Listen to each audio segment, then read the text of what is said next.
For those who fought in Iraq and Afghanistan, so many American servicemen and women faced battle overseas more than once. Over 1.2 million members of the military, from active duty to the National Guard and Reserve, have more than one deployment, taking a toll not only on them, but on all their families left waiting for their return.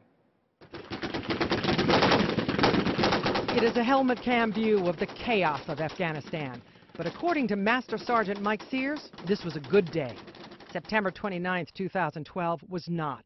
Sears' combat patrol came under fire. A rocket-propelled grenade struck the driver of the command vehicle. As he fell out, he obviously couldn't stand, and he just put all his weight on me, and we went down. Then I realized, I looked down, I could see his legs were mostly just dangling off. Sears was an EOD, an explosive disposal expert. That's a contribution, my friend. Before the attack, his team had just defused 2 improvised explosive devices by hand. Now he was fighting for his life and the life of that Polish soldier, Derek. The whole time he was screaming, and the sounds, still haunt me to this day. He was in bad shape. I didn't think he was going to make it. The rounds were hitting all around us, so I just laid on top of him. Is all I could do. You just wanted the enemy to give me a break, just for a second, and I just never got the break. Finally, he got medical staff to the soldier, thanks to the cover and courage of his teammates. What they did that day, I can honestly say I can never repay them. I mean, they saved my life. They saved Derek's life, too. Sears received the Purple Heart, the Bronze Star, and the Silver Star, one of the nation's highest military honors. He served in Afghanistan for 6 years, a member of the New Jersey Air National Guard.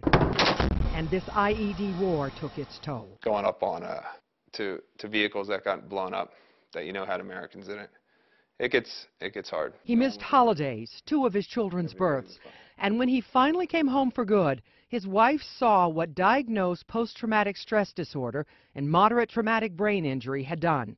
Sears was distant, depressed. If you're depressed or you're sad about what you saw or did over there, you're weak. That was what was in my mind. Finally, his wife hinted about help. I think it was the subtlety and him seeing how life wasn't how it used to be or how it should be. And he wanted it to And be. he wanted it.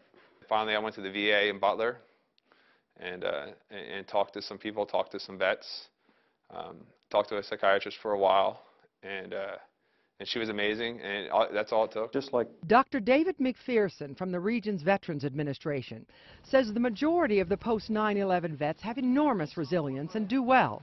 The challenge is getting those who need help to trust this massive system. Do you feel you're not quite there in achieving the kind of trust you think the VA deserves? I think that's a good way to put it. I think those that use us, the great majority, have come to trust us. Ronald. I can help you transition. The case managers that I work with can help you transition, and the program managers can help you transition. We are a much better VA than we were years and years ago. He kicks me in the right direction. Has been a mentor. Richard Buzz Bryan is a transition patient advocate.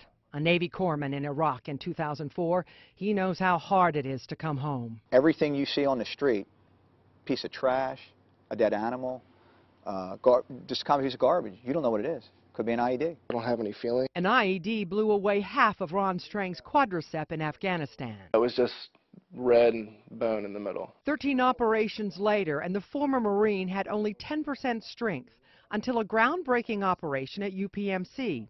Pig tissue was implanted in his thigh to help build muscle. Just that connection from the rest of the thigh to the hip gave me a little bit more strength, which helped with the walking a lot. With all that, he still had frustrating wait times at the VA. The wait times originally were pretty rough. You'd call the doctor and set a date, and they'd give you a date 4, 5, 6 months out. Now Strang is a VA police officer and admits new policies have shortened his wait times, and his job helps with his PTSD. I think being around it every day has helped me a lot.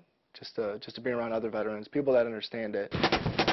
Can we ever understand it? Perhaps civilians like DVE's Bill Crawford can help. You guys know we're super proud of Bill Crawford and his tour of Kuwait and Iraq to entertain the troops as part of a USO comedy tour with our buddy Steve Byrne. They changed my life because I feel like the real purpose of me going over there was not to entertain them. It was to see what they do, to understand what they do, and to come back here and tell people about it. They don't understand. And now Mike Sears can tell people about it, about the horror and bravery. Every time I do this, even though it saddens me, or you see I get taken back a little bit as I talk about it, it helps me. Every day helps. Next on Chronicle. I put over 100 resumes out trying to find a job. From military hero to unemployed civilian, veterans returning home to little hope and no job. And, it hasn't been easy. Their fight to succeed in a nation that hasn't stopped for war.